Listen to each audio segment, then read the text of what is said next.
Neve was picking apples down near Batlow in the Snowy Mountains back in 2002 and was expected to go home for Easter and didn't arrive. She was due to arrive at 7:13, according to the train timetable. We feared immediately that she was dead. And it says in his diary, I've always grown up with a rich family. I've always wanted to be a street kid. I don't know what the gangs and that are like around here. Walks for miles, I know that. That's all he used to do, is just walk and walk and walk. The brutal reality of it all is that if he is out here, we may well be looking for remains.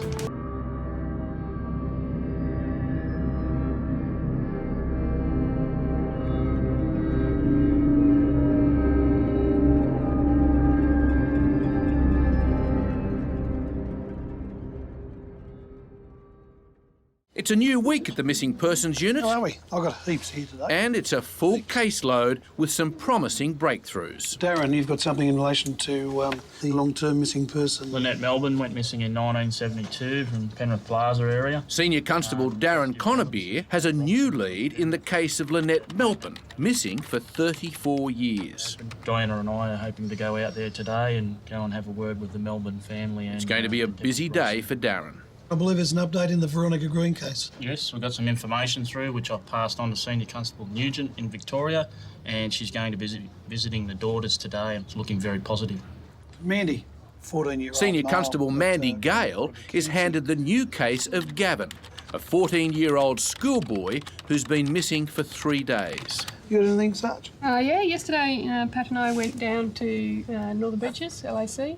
And Jane Sutcliffe is back on the trail of 70-year-old Yvonne Rubin, who's now been lost in bush for 60 hours. Have a good day. Last week, Nick Rubin reported his wife Yvonne missing. By the time I locked the dog up, I couldn't see which way she went, down here or up here. A grandmother suffering from dementia, Yvonne was thought to be lost in dense bush. And when family members failed to find her... Dementia, it's a bit of a worry. A massive police search was launched on the ground and in the air. We haven't had any positive sign of body or whether alive or dead. Yvonne's husband Nick was left pleading for his frail wife to return. Everybody in the neighbourhood is looking for you, so please come home. Now missing for 3 days, and with concern growing by the minute, police have today launched another intensive search in scrub near her home. I'll send down 2 fires to give you a hand. She may just still be wandering around and hasn't actually approached anyone as yet, so certainly there are some fears for her safety. Meanwhile, back at the Missing Persons Unit, Darren Conabeer is hard at work on the case of long-term missing woman Lynette Melbourne. Yeah, hi Mrs Melbourne, this is Senior Constable Darren Conabeer from the Missing Persons Unit. How are you? The big thing is obviously letting the family know about the information, which is always difficult because it stirs up a lot of emotion. We've got some fresh information in relation to her case, and we'd like to come out and see you if that's okay. It's a bolt out of the blue for them to be told all of a sudden that something that they thought may have been put to rest or gone quiet has now risen to the surface again. 34 years is a long time missing, but it doesn't get any easier for Lynette's parents, Pam and Terry, who still relive that heartbreaking day their daughter disappeared. Well, on the Sunday night she went to babysit a friend's children, Mount Druitt. And I worked at Woolworths at the time, and she'd come in there and said, could she go to her boyfriend's place? And I said, yeah, and she said, pick me up when you finish work, which was 5:30. And when I went to pick her up, she wasn't there. And, you know, when I reported it to the police, they immediately, their first reaction was that she'd run away. And, you know, you couldn't sort of convince them that, no, she hadn't run away because, you know, she's very close to her twin sister and that wouldn't have been the case.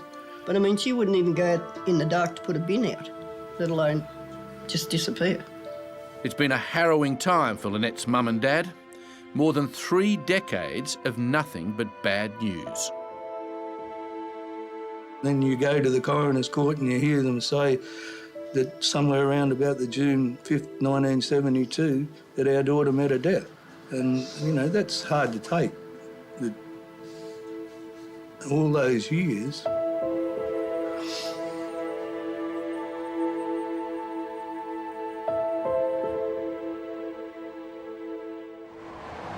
On her way to join the search for Yvonne Rubin, Jane gets some extraordinary news. Yeah, we've just received a call from DY station saying that Yvonne has actually been located. So her son has been searching in that area for the last 3 days and kept looking and managed to find her. The search for Yvonne is now a rescue operation. Look, they've walked about 20 metres that way, they've done a right-hander and then they've gone straight down. Police climbed down to where Yvonne was found, 150 metres deep in thick scrub. How many blokes do you want? Yeah, so just a couple probably to relieve us as we get up there. The family and friends waiting above, it's nothing short of a miracle. 3 nights in the bush have certainly taken their toll on this 70-year-old. So they're just trying to bring her up. Back at the missing persons unit, Darren is now on the phone to detectives investigating the Lynette Melpin case. Yeah, you let me know when suitable and we'll organise to go out there. So there's new information relating to Queensland, obviously. And based on this new information from police, the coroner has reopened this 34-year-old case. Oh, all right, that sounds interesting. I'm sure the family will be happy to hear about that. This possible breakthrough has been a long time coming for Dad Terry and Mum Pamela. Well, we haven't lost the plot, so to speak. You know, we talk about Lynette like she's still around somewhere and just, you know, in the conversations. We had 4 children. We've still got 4 children, but one of them we don't know where she is. And we'd love to find that out. Yvonne's son Nick spent the night looking for his mum, and by morning, he'd found her. We just had a sick feeling. Yeah, let's go in the bush. They heard a noise and Nick walked past and she said, "Hello, Nick." Oh, really? Yeah. That's great. So we just went down and just kept going and kept going and kept going. So you can't even, it's just like this. And she was down there, just sitting in the bush. Unbelievable. Nick had searched that same area of bush repeatedly, and his instincts were right all along. He found his mum in the scrub, not far from where she was last seen. When you're in there, it's very easy to get disorientated because you look up and you can't see anything. So she probably just didn't know where she was going. Like I heard something, because I think she must have heard us walking in, you know, like, and we kind of were spread out and we were just calling out a bit, you know what I mean? And then we just heard just a bit of a murmur, and then we just stopped because you can't hear anything when you're walking on the... If I could hear her, I couldn't see her. That's how thick it is, you know? So we just kept walking in the direction where I heard the noise, you know? What a weight lifted. I don't know, mate, I just can't explain that one. Unbelievable. Found her. What a result.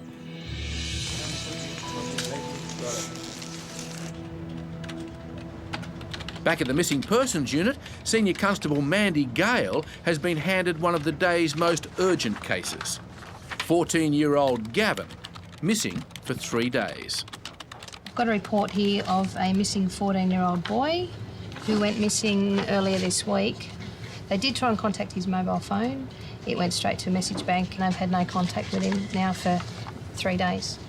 So we'll make some inquiries. Hello? Matilda. Yeah, speaking. It's Senior Constable Mandy Gale calling from the missing persons unit. How are you?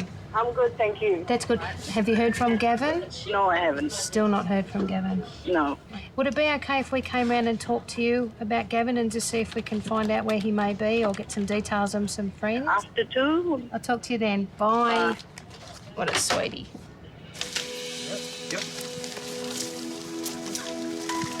Back in the bush, 70-year-old Yvonne is alive. For her husband, it's the moment he's been praying for. Are you sleeping? Yeah. You okay? Better off.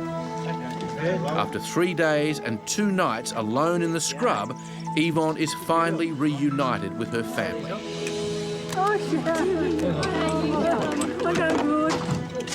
Dad? Oh, you're pretty emotionally, you know, but I think a big relief for him. He didn't even say a word. He's just crying.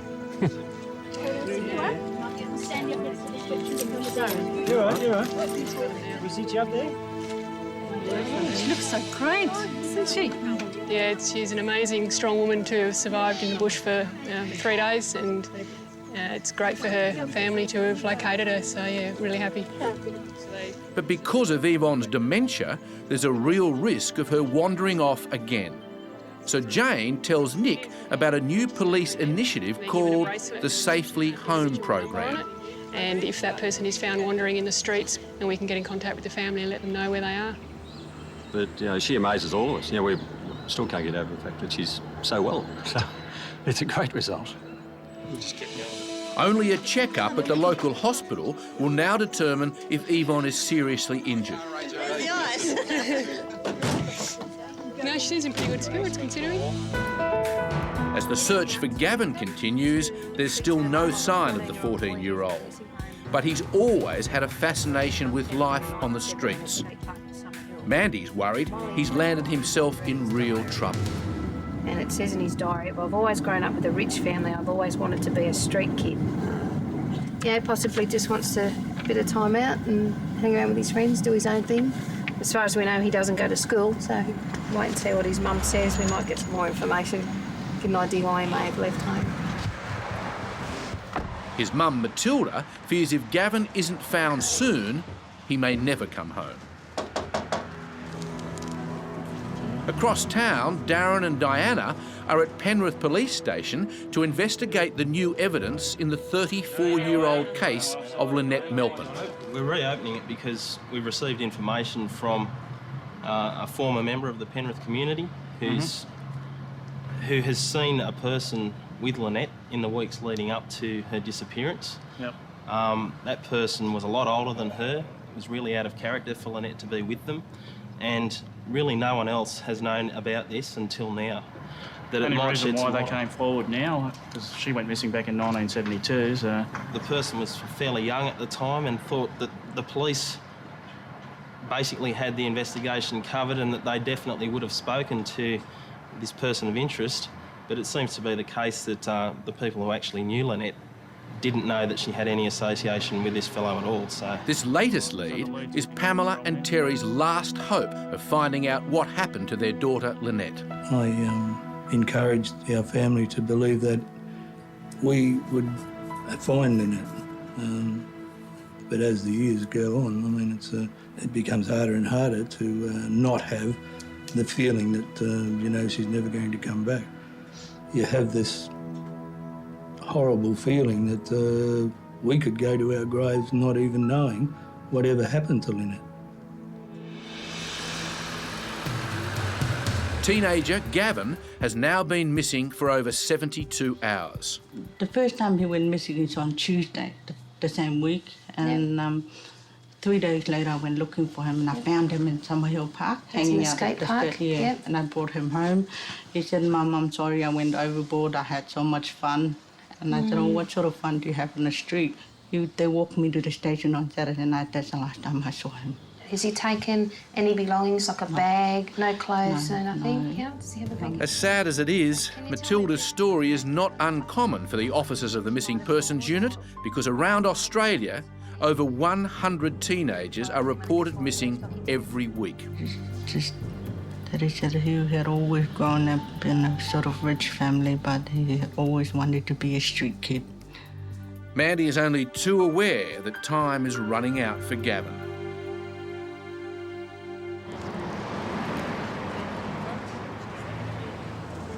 Back at the Melpins' home, police arrived to break some good news to Pamela and Terry. Shane and Peter have come out with us today and they're going to have a talk to you about what's going on with their investigation as well. Okay? Detective Peter Foulkes tells the family that after 34 years, a witness has come forward and identified a man seen with Lynette just before she vanished. Yeah, we're waiting for records to come to us in relation to that, and from this stage forward, we've still got some statements to take from Lynette's boyfriend of the time. We'll move on to the people that were closer to this person. We're basically just building up all of the information we can before we start moving closer to the person. You know, the process is, at this stage, probably for you, is looking slow and lengthy, but if we go in too early, could be cutting ourselves off. So we'll try and do that in one hit. I think I gave you the number for the support services. A different suburban living room, but the same sad story of a missing child. And a mum beginning to blame herself. Yeah. Or maybe he wanted to be out there so that he can't ask for permission, or he can't ask. Yeah. There's no life out there on the street, nothing at all. Matilda's feeling of guilt is becoming unbearable. I think I can blame myself for that, for being very strict, but I'm doing the right thing for him. He's only 14. He got a long way to go. Oh, look, Now back on the streets, Mandy has begun her search for 14-year-old runaway Gavin. You know, Mum's going to feel guilty to a point, you know, feel like she could have done, you know, something to stop him from going. But yeah, I think he may have just hooked up maybe with some mates and likes to be, you know, without responsibility. At home, Gavin's mum is still asking herself why it happened. Maybe he's getting to the point that he doesn't want to listen anymore, and he doesn't want to live under the rule of the mother. Yeah, I don't know what the gangs and that are like around here. So Mandy decides to visit the park where Gavin hangs out. So on there. But there's still no sign of him. A really good boy. Yeah, he can be up to mischief, but there's nothing more than running away like this.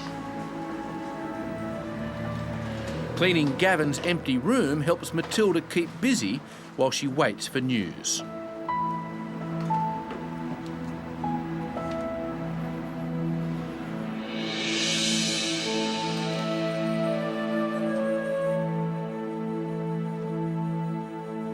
What we want to do is just show you a photo which has been handed to us. Photo was taken some number of years ago. Because there's a suspect in this photo, police won't allow our cameras to film it for fear of blowing the case. Is there anyone in there that you recognise at all? Only here. It clearly shows the man seen with Lynette just before she disappeared. For Pam and Terry, the stakes have never been higher. The photo may hold the key to the mystery of their daughter's disappearance. Oh, I don't know where it's going. I just want a result, that's all. After talking with Gavin's mum, Mandy and Pat go to Granville Station where Gavin hangs out with his mates. Hey guys. Just wondering, we're looking for this fellow who's gone missing. He's not in any trouble with the police or anything like that. He went missing last week from his place at Lidcombe. Do you guys recognise him? His name's Gavin. But no one is talking. As Mandy checks the carriages, her fears for 14-year-old Gavin's safety grow. It's now dusk, and he may spend another night on the streets. You have a bird when you... As he scans the photo, the look on Terry's face says it all. Is it not? There's no mistaking. Terry recognises a face from the past. All right, Mr. and Mrs. Melbourne, Diana and I will leave now. I think Shane and Peter still want to have a bit of a chat with you. Okay? It's the result police have been hoping for. Thanks, guys. Thanks, no worries. See you, Donna. In this instance, we really don't know what happens. There may be some case that there may be some suspicion attached to her disappearance, but yet that's yet to be found out. Every day of their lives, they're living it out, and they're just wondering what went wrong. They're always looking at people on the street, thinking, are they going to turn up on the street? They're always hopeful when there's a knock on the door, is that going to be them on the door? When the phone rings, is that going to be them on the other end of the line? At the end of the day, what they're looking for is closure. At the station, Mandy's still on the beat looking for teenager Gavin. And we're looking for this fellow by the name of And finally, maybe some luck, as she runs into a group of Gavin's mates. Have you guys seen him lately or anything? He's been missing for about a week. He's not in any trouble. We're just trying to find him because But his mum's on the they road. say they haven't seen him for days. So Mandy makes one final sweep of the platform.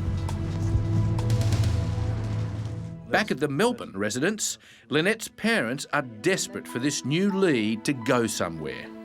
I think is if you can get a result is the most important thing right now. If they can get a result for us. Anybody who sees this and does know something or whatever, it would be appreciated if they did tell the police and whatever, because just knowing, as Pam said, if we get a result so that we can put Lynette to rest, would be marvellous. While it is a fresh lead, there's absolutely no guarantees that it will end up in any sort of result. But again, it still has to be followed up. The difficult thing is obviously the family are now grasping onto some new hope that there might be, this information may lead somewhere. We'll just have to wait and see what the result of those inquiries are. Later that evening, Mandy calls off her search for 14-year-old Gavin. He'll now spend his third night on the streets. His photo will be added to our missing persons database, which can be accessed by any police. And it's a waiting game now. Gavin, if you're out there, could you please call me? Or come on. Whatever you do, I'm here for you. And you know I still love you. Come home or ring me.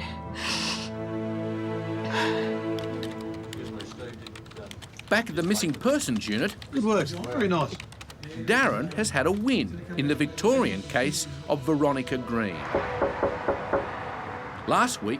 And she never finished tucking me in, you know. We met her daughters, Jackie and Penny. And the next day that was it. They've been searching for their mum for over 30 years. Please come on. Police had received information that Veronica may have adopted out a baby boy. That check you requested from me to find out whether or not she had given birth to a child in New South Wales during that time period. The answer is yes. Wonderful. It's great news that Senior Constable Helen Nugent is about to deliver to Veronica's daughters. Darren rang me. He completed the check for me. And it's their best chance yet of finding their mum. There is a male child born at that time. Wow, we really do have a brother out there somewhere. But will their new brother lead them to their mum? And to know that we can actually take steps to perhaps meet him. Yeah. That's we could have other kids. I've never got thought other of cousins, possibly. Yeah. Wow. That's pretty Family's just growing every minute. You're doing Christmas next year. Now all they have to do is find him. But it's another step in, finding Veronica, and that's what this is about, and that's what I'm certainly about, wanting to find their mum for them. You do exist and you are out there, and we are really looking forward to making contact with you, and I hope that you will find it in your heart to want to have contact with us and our families. Never had a brother. No, it's always just been the girls, so it would be really fantastic if we could get to know you and your family. So please consider, and hopefully we'll see you. A 41-year-old male is... Sergeant Mark Samways gets the urgent case of David Hawes, who disappeared from Broken Hill 3 weeks ago without a trace. He's rung every family member and no one's heard from him. Got twin sisters. They've had a domestic last night, and one's walked out after the argument. And Constable Diana Casey is assigned the case of 22-year-old twin Julie Lee, now missing for 2 days. So we might need to get in contact with the person reporting to see if she's actually returned. All right, guys. Any problems? Come and see me. Police investigated the disappearance of a 14-year-old, Gavin, missing for 3 days. Looking for this fellow who's gone missing. Senior Constable Mandy Gale began her search for the runaway schoolboy. This young fellow's been reported as a missing person last week. At home, his grieving mum, Matilda, waited by the phone. I'm doing the right thing for him. He's only 14. He got a long way to go. But the search turns up nothing. Gavin is nowhere to be found.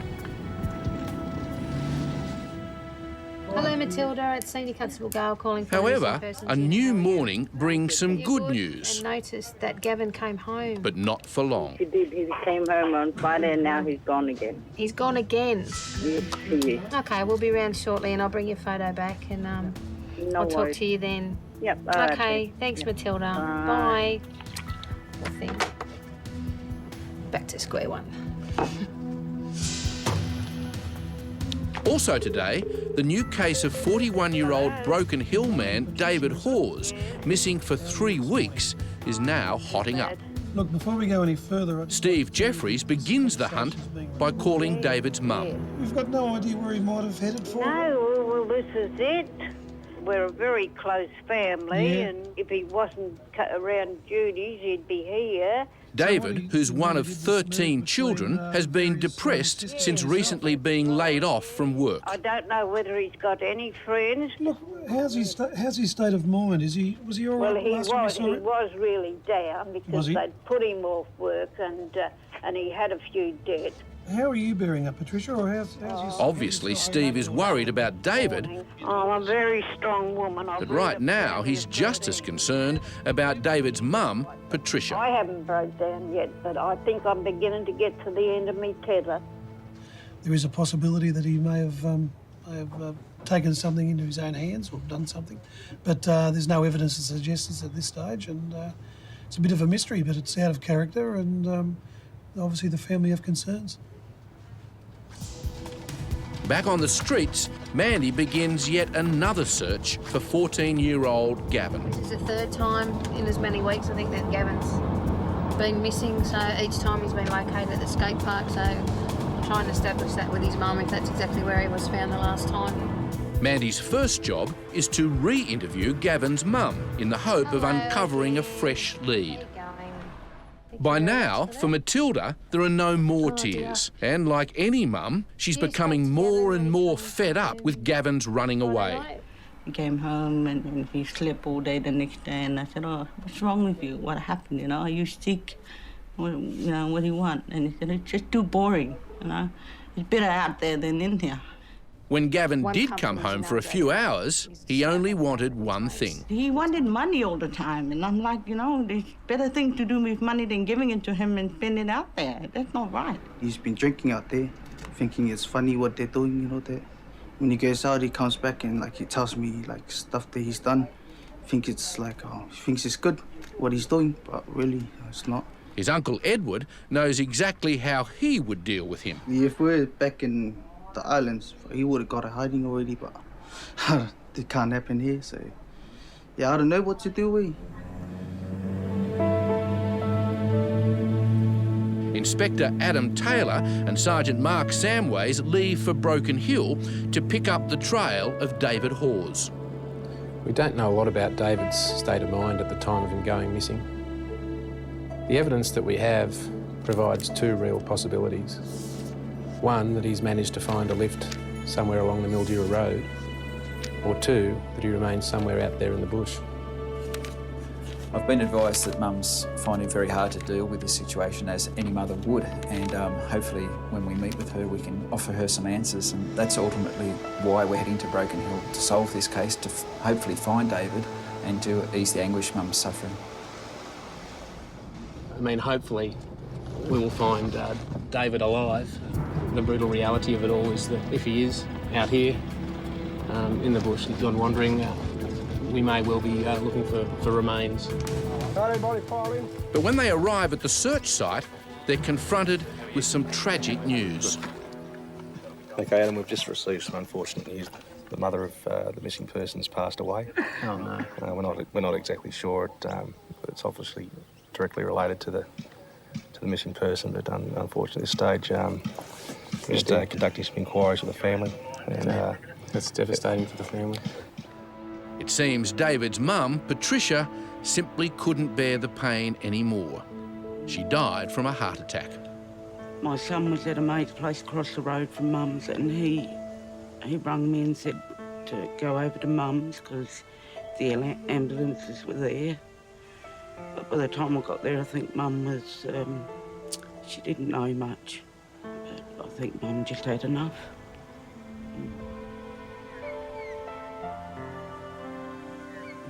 at her. It's really hard.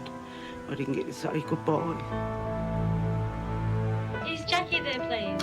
Back at the Missing Persons Unit, Constable Diana Kazzy begins her search for missing twin Julie Lee. Hello, Jackie. Yeah? It's Constable Diana Kazzy from the New South Wales Police Missing Persons Unit. How are you going? 22-year-old Julie disappeared 3 days ago after a run-in with her sister, Jackie. Because you don't mind me coming by and picking up a photo of her so we can start media publicity? What time are you going to come and pick up the phone? Probably within the next hour. Is that all right? Yeah. So, bye-bye. This is the first time that Julie's gone missing. She basically just said they had a verbal argument. It was nothing serious, and she hasn't been in contact, hasn't returned home within 2 days. Meanwhile, back at search headquarters outside Broken Hill, Our missing person is David Andrew Hawes. police and state emergency services volunteers gather for a briefing. Approximately 15 kilometres southwest from here, along the power line, that he was walking towards town. David's brother, Robert, has now joined the search. His hope is that David has just walked off and is wandering out here somewhere. He's always been a loner. He's more or less kept to himself ever since he's been a young fellow. He walks for miles, I know that. That's all he used to do, he just walk and walk and walk. Then, mate. You probably got about 100, 130 metres to the fence line, mate. No worries, mate. But surrounded by thousands of kilometres of unforgiving desert, the chances of finding him are not good. And the unanswered question still remains. Why did David disappear? He did owe quite a substantial amount of money. Yeah, I think he couldn't cope. And, yeah, he just walked off.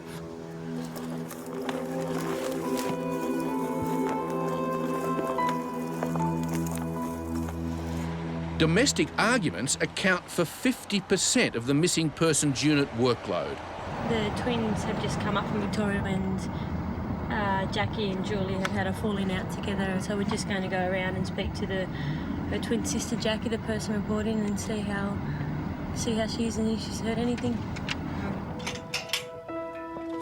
When they arrive at the Lee home, Jackie has some news that police were not expecting.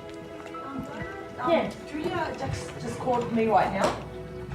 Julia just called me right now. Oh, did she? Yeah, she just called me right now on my mobile phone, and I was like thinking, oh shit. Right. Okay.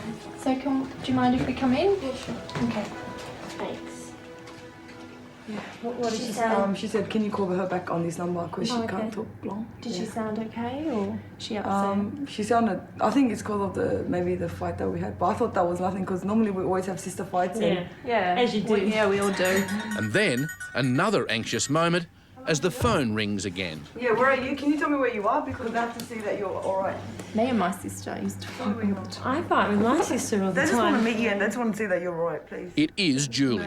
Yes, please. And with Julie still on the line, Diana knows it's a critical time. She has to first find out where Julie is and then convince her to stay put. You're not in any trouble. All we've got to do, we've got to physically sight you to make sure that you're safe and well.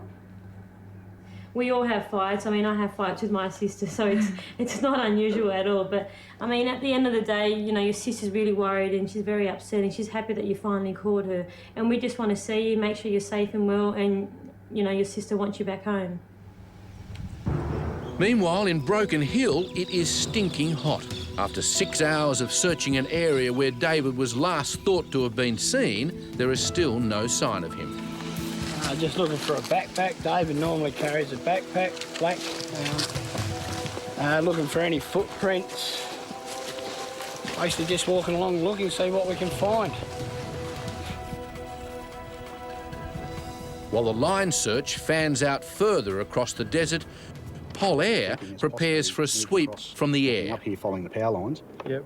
Disorientated in the dark because when he was seen 20-odd kilometres out, it was just on dusk. As temperatures on the ground soar well into the 40s, it's not looking so hot from above. If after 3 weeks David is somehow still alive out here, then he's in serious trouble. Back in Sydney, Diana's negotiation skills have convinced missing sister Julie Lee to come home. Are you okay? Have you been all right the last couple of days? Yeah, we just had a little fight, yeah. Do you realise how worried she was? Yeah, everyone knows. Because Paul, he was worrying me, so I was like, oh my goodness. Julie's okay, but embarrassed that the police are So involved. yesterday I came down here and looking and asking everyone, have you seen someone that looks like me?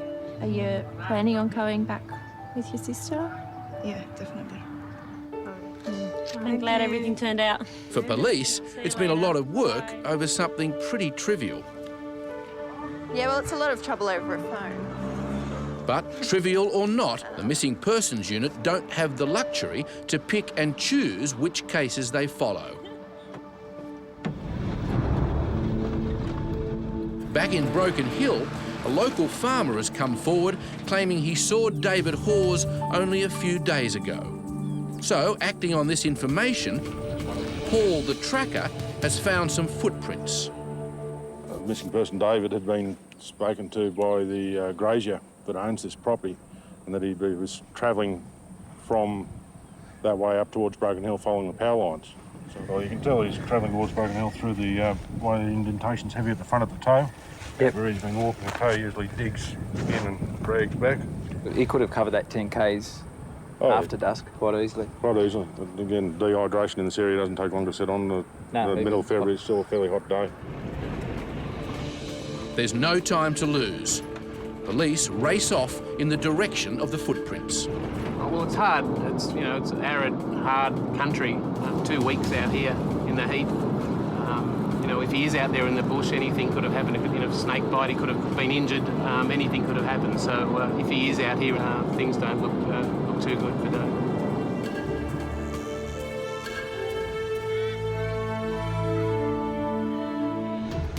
Back on the search for 14-year-old Gavin, Mandy has one last idea. We're now off to Ashfield to have a look at the skate parks in Ashfield. We know he goes there, he hangs around the skateboard rinks.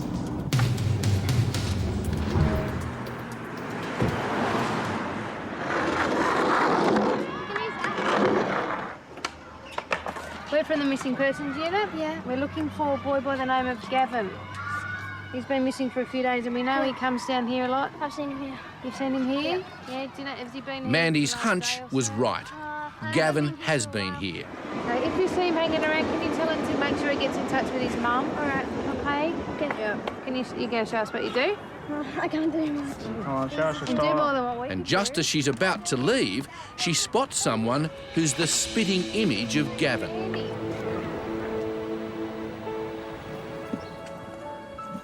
In Broken Hill, Mark Samways has arrived at David Hawes' home to take DNA samples.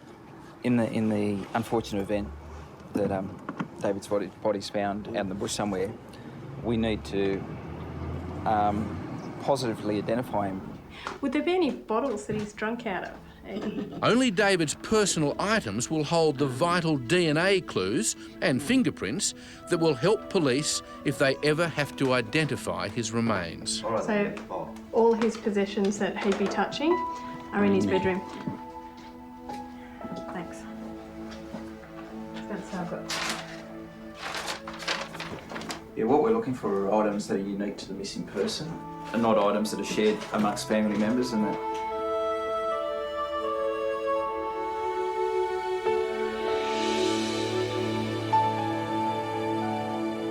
After 3 days, Mandy has at last found Gavin and tries to talk some sense into this restless teenager. I've spoken to your mum so many times and she's an excellent lady.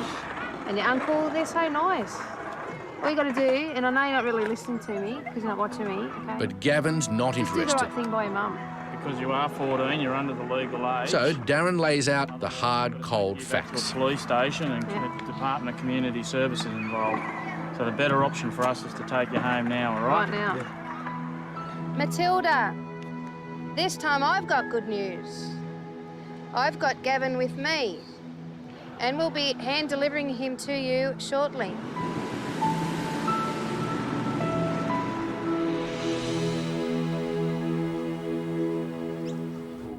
After hours of DNA collection, the final piece of the puzzle, It's kind of like a paddle pop stick. a mouth swab, is collected from David's family. Put it inside your mouth. We need to get as many cells as we possibly can on this. I lie awake thinking about him too. Even though things are not looking good, his sister Judy refuses to give up hope. David, if you are out there and listening to this, could you please ring either me or Meredith and let us know you're okay? We just want you home, safe, well, and just please come home. Back in Broken Hill, it's all systems go. There's been another sighting of David Hawes. Time is critical, so volunteers quickly begin searching the new area where David was spotted 15 kilometres outside town. I thought, well, maybe he's alive somewhere out there and just doesn't know who he is. I hope they do find him alive, but my feelings, I don't think they will.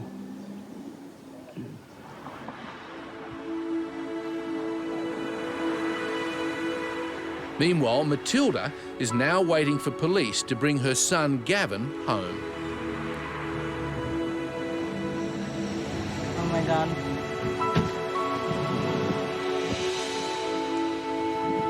Yeah.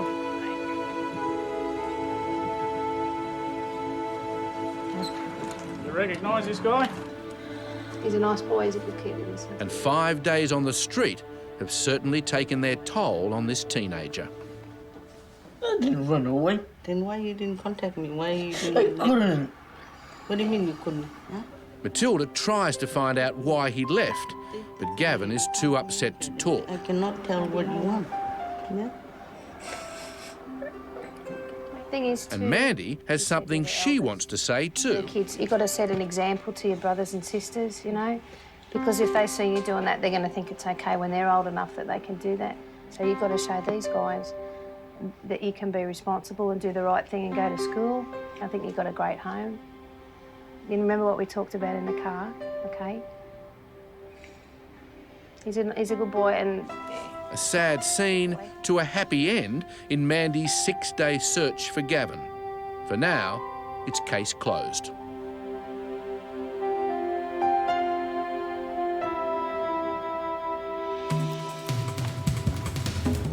After 12 long hours scouring the desert, the searchers come up empty-handed again. The SES and police have searched in a vast area today. We've done about 150 metres from either side of the road until that second last grid on the way up. If he's walked out this way, it's a fair hike. Virtually like a desert once you get past this creek. And once you get about 100 k's out, then it goes in the thicker scrub again. Whether he's wandered off the road into the vast expanses here and met with some sort of grief, it's just one of those mysteries at the moment. He could have been sighted back there and he's bummed a ride to Majura and could be anywhere now. Yeah, could be sitting in Melbourne or somewhere. As volunteers and police call it a day, their best hope is that David's caught a road train heading south. Morning all, got a busy day today. There's 12 new cases on the list. Inspector Taylor, there's been some good news in the case of David Hawes. We've had a breakthrough. It looks like our media strategy might have been successful. Excellent. In the investigation of 41-year-old David Hawes, he's been missing for 3 weeks in the desert and feared dead. But it looks like a happy ending to this case. Mandy, here's an interesting one for you. It's a man from Penrith. He's been reported by his wife. He's been missing for more than 1 week. Senior Constable Mandy Gale is assigned the urgent case of 54-year-old Kevin O'Connor, now missing for 8 days. And he's got some serious medical conditions. Inspector Taylor, I believe he received a call from Tumut Police on the case of Neve May. Police analysts have identified a new search site that wasn't in the original search pattern, so the local police are going to get another search underway and hopefully we'll have some news for the family. Great. That's it for today. Everyone have a great day. The case of missing schoolgirl Neve May is one of over 400 unsolved cases on file. Cases like this can remain active for decades. A desperate appeal today from the parents of a missing 18-year-old Armidale woman. Inspector Adam Taylor is reviewing file footage on Neve's case. Because she hasn't been heard from in nearly 3 weeks. And now, suddenly, 4 years after Neve disappeared, there's new information, a new search, and new hope for her family. Any tiny little thing that people have seen that may help us or the police, we would just love to know what happened. Neve was picking apples down near Batlow in the Snowy Mountains back in 2002 and was expected to go home for Easter and didn't arrive. She was due to arrive at 7:13, according to the train timetable. But Neve, or Neam to her friends, never caught her train, and no one has seen her since. We feared immediately that she was dead. Today's search, based on new police evidence, will take place in an area near where Neve was last seen alive. The horses move, so the horse riders... As Neve's mum and dad wait for the police search to begin, they walk the trails in the forest where Neve is thought to have spent her last hours. We really are interested in the possessions because if you get the possessions, you're likely to find Neve. Yes. This is a walk no parent should ever have to take. Jump in a cab. You got the file? Yep. Back at the Missing Persons Unit, it's shaping up to be a busy day for Adam. He and Sergeant Mark Samways are off to Mildura to follow up on the amazing development in the case of missing Broken Hill man David Hawes. Last week, He's a loner.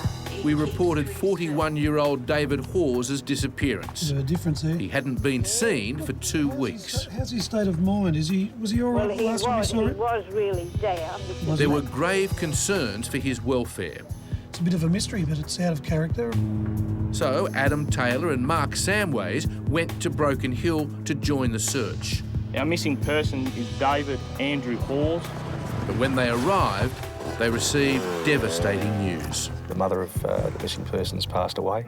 Oh, no. David's grieving mum has died from a broken heart. That's not a real good situation. And a massive search in the desert has failed to find any trace of David.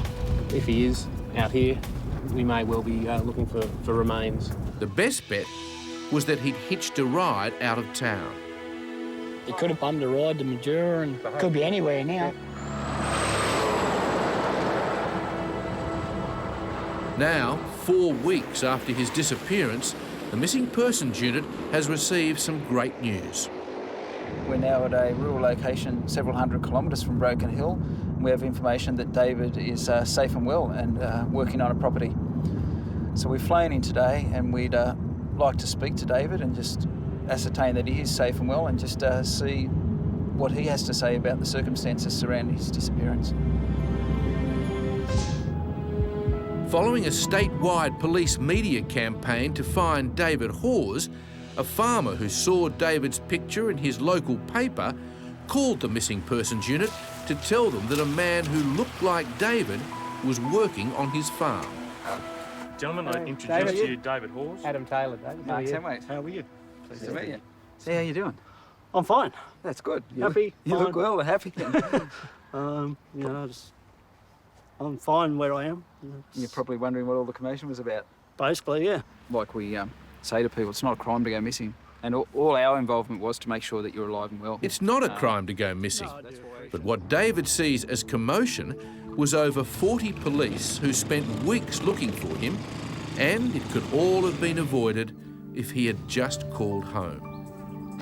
What happened was I got sick of just about everything, just family constantly on my back, just not finding a job, and the pressure built up, and I said, stuff it, I'm going to take the bull by the horns and just get out of Broken Hill, basically.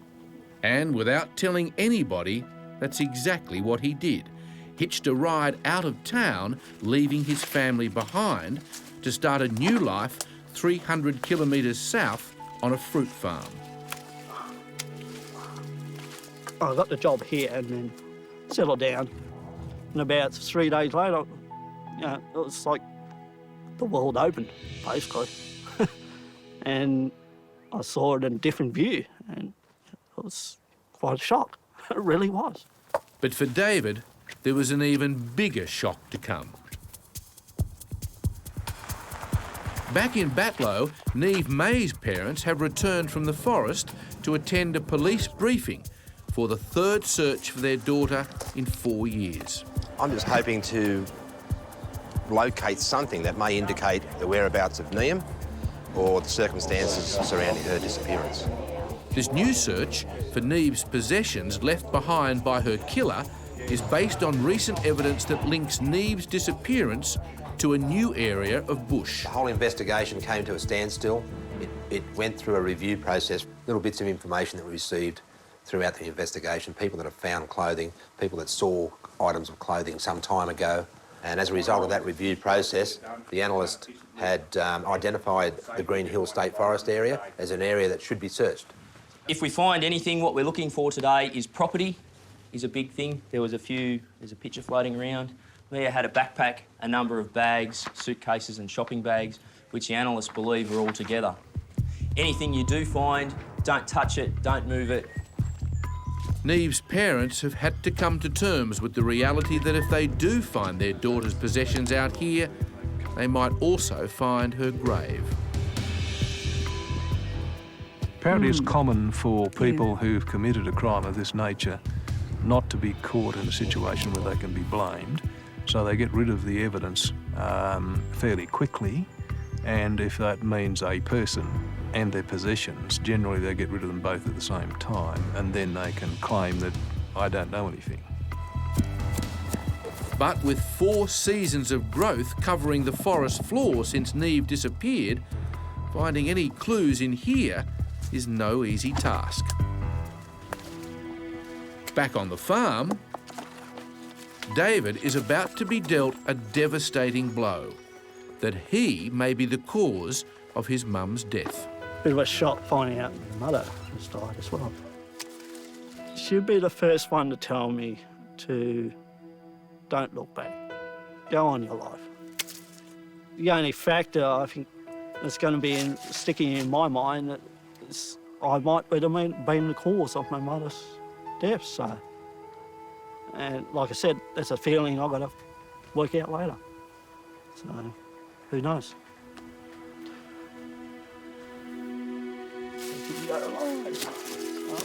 I like this job. It's quiet and it soothes you in a way. David may have been lost, but it seems somewhere in all this fuss, he's found himself. I just want to be left alone and, like I said, see what the world's like for myself. It's a great result. It's fantastic to see David looking so well, and he's certainly happy here. Our media strategy was worked at the end, and the fact that David was missing came up through the newspapers around this area. Communication's a big factor in this case, as is in a number of missing persons matters, and all missing people are reported by loved ones, and better communication. It only takes a phone call, and minds can be put at ease. A great result that we're extremely happy with. Back at the Missing Persons Unit, Mandy is hard at work on the new case of missing 55-year-old Penrith man, Kevin O'Connor. I've had a phone call this morning from a sister in Ballina who's quite The immediate worry is that Kevin, a father of 2, is seriously unwell. The family's quite concerned. He's on medication. Well, he hadn't been really very well. You know, like he was sort of having a few problems, and, you know, we did ring the nurse to come and see him, and we sort of thought that he needed to go to hospital for a bit of a rest and, you know, have a be assessed and, you know, maybe have his medication changed. So we were worried about him. His health is Mandy's biggest concern, especially given that Kevin has been missing for over a week without his medicine. The police, I believe, have contacted local hospitals. There's no one sort of comes under his description that's been admitted. So, yeah, so we're concerned. It's now time to sort of start looking at the surrounding area of where he's gone missing. There is bushland around, not far from the Nepean River. So that's exactly where Mandy heads, to join an urgent police search for Kevin along the Nepean River near his home. Back in Batlow, with the search well underway, Neve's brother Kieran recalls crucial information that supports the theory that this is the area where Neve spent her last hours alive. Went to the pub and the barmaids there gave pretty good descriptions of the people she was hanging out with. That afternoon I was able to piece together she was last seen in a black hearse. They don't know the name of the guys, but they think they went camping. The driver of the hearse, the man who took Neve camping, and the last person to see her alive is 32-year-old Jack Nicholson.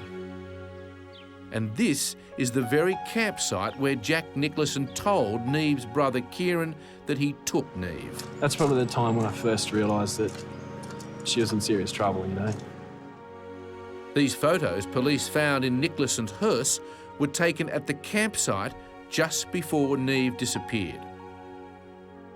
And the campsite is only a stone's throw from where police are searching today. You could drive there from here in 10 to 15 minutes. No one's going to see you. And then you can do what you like. Neve has been taken willingly or unwillingly with that vehicle wherever it went.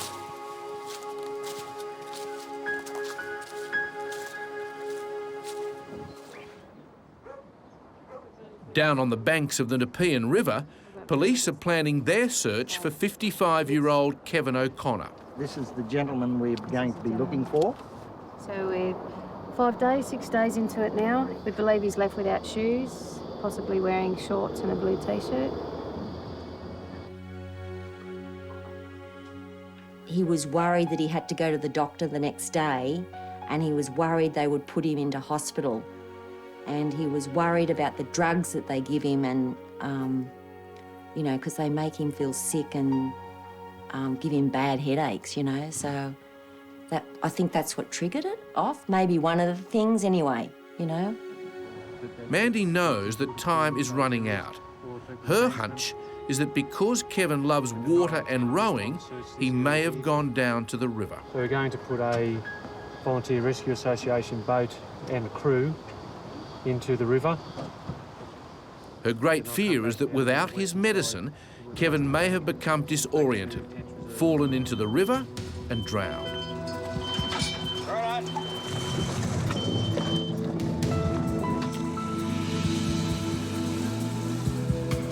No shoes, no money, no property on him. So, yeah, it's a bit of a concern. Back on the outskirts of Batlow, Neve's brother Kieran recalls even more evidence that links this new search area to the disappearance of his sister. I managed to speak with Jack on the phone at Tumut when I got mobile reception, and that's when he told me a story about dropping her off on the Go-Cup Road to hitchhike to Cootamundra. The road where Jack Nicholson claims he dropped Neve directly links the campsite to where she was last seen alive to the very site police are searching today. I just felt sick in the stomach talking to this guy and knowing that he was telling me this. Yeah, the story just didn't ring right. When police questioned Nicholson, they knew Neve had already bought a ticket home. So his story that he dropped her off because she wanted to hitch a ride didn't stack up. But anyway, we had nothing else to go on. So we conducted a search of the Go-Cup Road. We used the police air wing, dog squad, trail bikes. That failed to turn anything up which would link us to Neem and her disappearance. So police had no option but to let Nicholson go. 6 months after Neem's disappearance, we were probably in our best position, I think, to drag him back in and question him further. And sadly, though, he was arrested in Brisbane, Queensland, for a very violent crime against a 19-year-old girl. And whilst in police custody in Brisbane, he jumped from a 3-storey car park to his death. We knew that he was the only person that realistically could tell us what happened. And when I found out he'd killed himself, I was just so angry. I couldn't believe it. I was so frustrated. That's, that was our best chance of knowing what had happened. It was terrible, not because he died so much, it's because our real link to the disappearance of Liam was gone. Back on the Nepean River, police are well into their search for missing dad, Kevin O'Connor. There's access behind all this bush, yes, there's access. all the way along? The crew will be walking behind there, Mandy, and we'll look up into it. We can't see right through it, but they can actually look down into it and they can see us moving along the river. As the boat continues east along the bank, volunteer John Buckman fears the worst. People do come down here and ways of ending their life, unfortunately. But if Kevin has fallen into these freezing waters, might have got into a tree and got stuck. There's not much hope of finding him alive.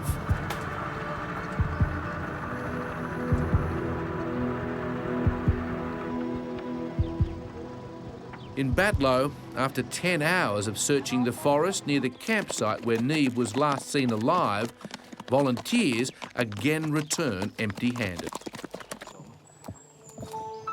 For Neve's family, it's been another agonising day in their 4-year search for their daughter. You know, you always hold out hope and you really want to hope that something's going to come of it, but at the same time you know that, that there may not be any luck. This is the 3rd search, so...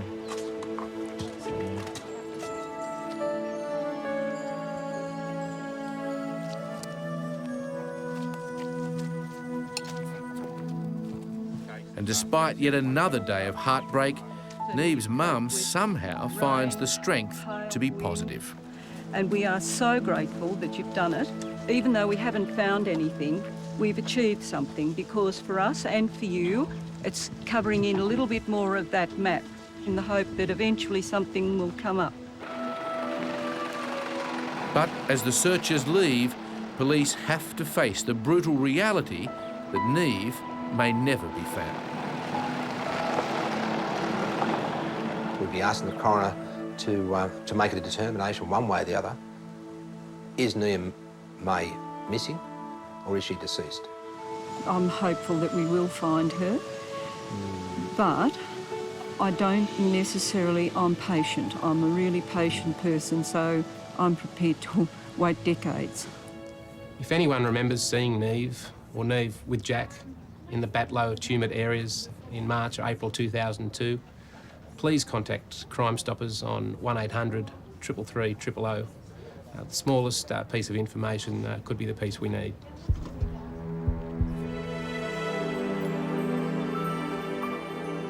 Meanwhile, in Penrith, local detectives are now going door to door near where 54-year-old Kevin lives. Is that the person we're talking about? That's him? Okay. Do you remember the last time you actually seen him at all? It might have been maybe a month after Christmas. We've seen him once walk up, and then he used to go back about lunchtime. But I haven't seen him since, but people across the road, he used to stop and say hello to them all the time. Do you know a person who lives in number 55, couple of houses on? Not personally, but I've said hello and seen them. Yeah? When's the last time you actually saw the... I couldn't tell you the last time I saw him. He used to walk up and down the street twice a day and hasn't been for a long time. So that's exactly what the police continue to do. Walk up and down the street searching, house by house. Start down the very end house? Out on the river, the news isn't much better. There's still no sign of Kevin. Peter, just advising, we've reached the top of the river now. We've turned around and we're headed back down on the west. As light fades, the boat turns for one final sweep. Mandy's best hope now is that Kevin has just wandered off into a neighbouring suburb and become lost. We're certainly concerned at this stage he's left without his medication. We believe he hadn't eaten for a week up to the time that he went missing. His bank accounts haven't been accessed. Certainly leaving with no shoes, shorts and a T-shirt, you would hope he would come under notice with the public, maybe behaving in a manner that would cause some concern. Something doesn't definitely sit right, so it's a bit of a worry at this stage.